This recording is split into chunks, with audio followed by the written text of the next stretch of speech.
Okay.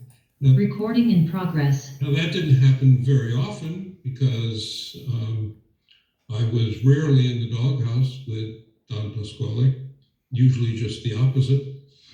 But once or twice it did.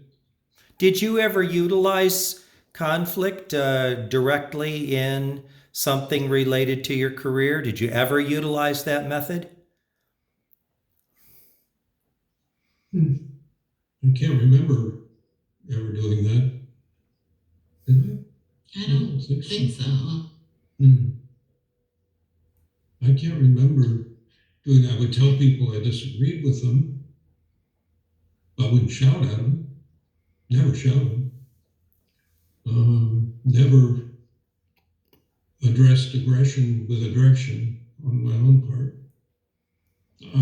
Occasionally, it doesn't mean I just back down and somebody else could walk all over me. I just say, no, disagree with you. Okay, so if you were writing a primer for how to manage conflict in a 5-step process, what would be the 5 steps? Talk. Listen. Listen. Listen first. Yeah. Try to understand why the conflict is there. Think about where you want this conversation to lead, if you can. And then ask questions and listen some more.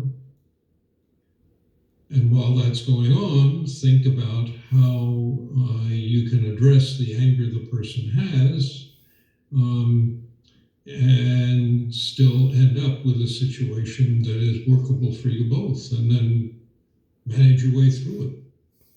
So talk is the key. Yeah, then you talk. Yeah, you listen first, then you ask questions, and then you talk, and you figure out together what will make this person feel better and resolve the issue, and what will get us where we want to go, maintaining hopefully as much harmony as possible on the way.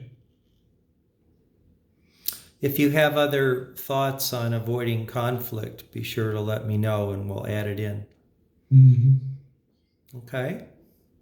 All right. I never really thought very deeply about it. I just sort of did it, I guess. Ardith, is that the way you are too? Well, Bill has taught me a lot about avoiding conflict and dealing with it in different ways. And consequently, I see his way as the best way. I don't always follow it, but I see his way as the best way to deal with it. Yeah, Ardith's a little bit more confrontational than me. She wants to tell people when she thinks they're wrong.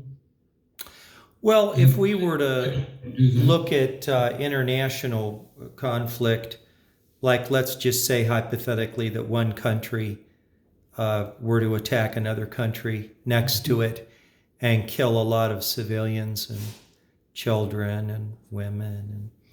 And if that were to happen, it's not uncommon that the two countries, due to the hatred that has been developed, will no longer talk of a peace because they hate, and tremendous injury have turned the people to a place where they can no longer make a peace. Mm-hmm. Sure. That sort of a blatant aggression, of course, isn't anything I ever saw in the health department, but you should not get the impression that I always got what I wanted. There were very few people who got aggressive with me, but there were a few, some passively aggressive and some openly aggressive. And sometimes it just was clear to me that I wasn't going to prevail, that the outcome I wanted was different than the outcome they wanted. And they were going to continue, for their own reasons, on the path they'd chosen. And so it would be something that I just dropped. Got it. Okay, we're going to reset. Recording stopped.